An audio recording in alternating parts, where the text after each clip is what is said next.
The Chicago Bears came to St. Louis looking for their first win.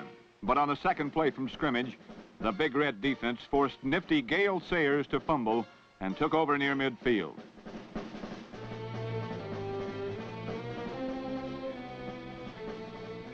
Three minutes later, quarterback Charlie Johnson threw a strike to number 44, flanker John Gilliam, and the Cardinals were 6 points nearer their first win.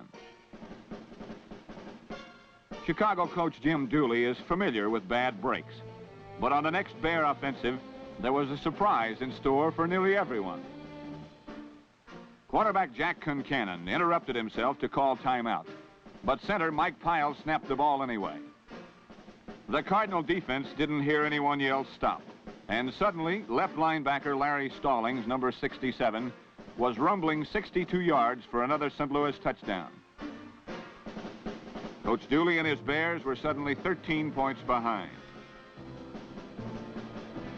A top view of all the confusion shows that alert Larry Stallings stole the goods and left before anyone asked whether he was allowed to.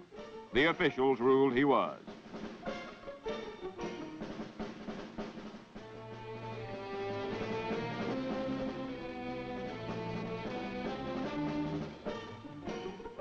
Finally, Concannon smoothed things out and found his flanker, number 45, Dick Gordon, in the end zone twice, once in the second quarter and once in the third, and the score was nearly even.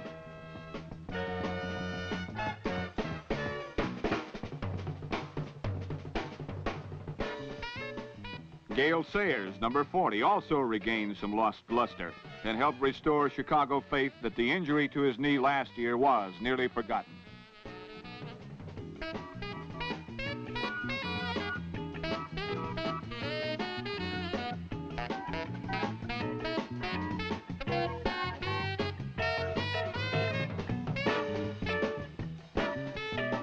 But later, number 17, quarterback Jim Hart, entered the game for St. Louis and hit number 44, John Gilliam, twice on a drive for the go-ahead touchdown.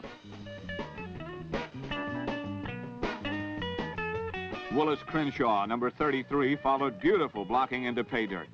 The score was now 20-17, and the Bears had to play catch-up again.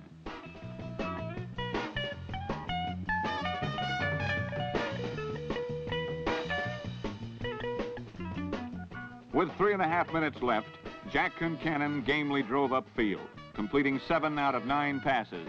This one to number 41, Brian Piccolo, for 24 yards. But the clock was down to 4 seconds, and dependable kicker Mac Percival was called in to tie the score from 25 yards out.